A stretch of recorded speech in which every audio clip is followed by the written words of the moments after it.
परस्ती छा आहे। हाणे जीअं दोस्तनि ॻाल्हि कई त पहिरियां इहो सम्झिजे क़ौम क़ौम छा आहे ऐं क़ौम परस्ती चऊं क़ौम दोस्ती चऊं इहे हिकिड़ा ई जेके लफ़्ज़ आहिनि। हाणे ॾिसो जीअं हींअर बि ॻाल्हि कई त पाण कंहिंखां बि हिते पुछंदासीं उहा केरु आई या कहिड़ी लगारी क़ौम अलाह चलगिरी क़ौम ज़ात हर कंहिंजी पंहिंजी आहे ज़ात रखणु बि घुरिजे पर उनखे क़ौम चवणु त इहो छा आहे इहो बुनियादी तौर ते अवाइली क़दीमी माण्हुनि जो तस्वुरु आहे। या माण्हू पंहिंजे फ़िरके जी बुनियाद ते पाण खे क़ौम चवंदा आहिनि, नस्ल जी बुनियाद ते पाण खे क़ौम चवंदा आहिनि, मज़हब जी बुनियाद ते जेको आहे क़ौम चवंदा आहिनि। पाकिस्तान मिसाल आहे रियासत आहे उहो मज़हब जी बुनियाद ते पाण खे अञा ताईं क़ौम पई चए त ईअं तस्वुर आहिनि हिकिड़ा। हाणे बुनियादी तौर ते माण्हूअ जो जेका समाज आहे असांजे मुआशिरे में रहूं था अॼु जीअं मुआशिरो असां ॾिसूं था ज़ाहिर आहे इहो 200 साल अॻु ईअं न हो या 1000 साल अॻु ईअं न हो। इहो बुनियादी तौर ते हिकिड़ी इर्तिका मां जुड़ियो आहे, हिकिड़ी डेवलपमेंट मां जुड़ियो आहे। हाणे माण्हू जेको अवाइली क़दीमी मुआशिरा हुआ उहे ईअं क़बीलनि में विरायल आहे, ज़ात में विरायल आहे, नस्लनि में विरायल आहे ऐं माण्हू जेको आहे उहो वॾी इज्तिमाहियत तरफ़ वधंदो आयो आहे। यानी माण्हूअ जो जेको समाजी यूनिट आहे न पहिरियां ख़ानदान हो।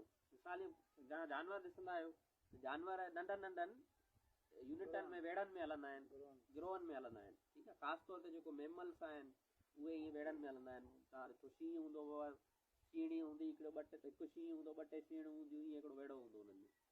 उन खां पोइ इहो पहिरियों तस्वुर हो जॾहिं माण्हू अञा जानवर खां अञा इंसान जी शकिल में अचे पियो त पहिरियां माण्हू ईअं हुयो। उन खां पोइ माण्हू कबीले जी तस्वुर में आयो, भई हिकिड़ो कबीलो गॾु थो रहे।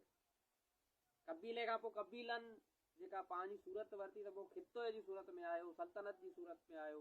ठीकु आहे, त ईअं माण्हू जेको आहे वॾे यूनिट तरफ़ वधंदो रहियो आहे, नंढे यूनिट खां वॾे यूनिट तरफ़।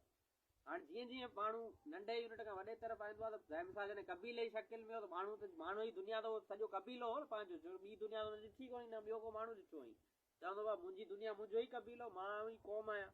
ठीकु आहे, पोइ ईअं इहा ॻाल्हि जुड़ी वई त बाबा चलगिरी वार क़ौम आहियां, मां सैयद क़ौम आहियां, बलोच क़ौम आहियां। ठीकु आहे, बलोच क़ौम आहे बलोचिस्तान जे लिहाज़ खां, पर हिते जेको बलोच आहे उहो चए क़ौम आहियां। त इहो छा आहे कबीला ई जेको आहे तस्वुर ईअं जुड़िया।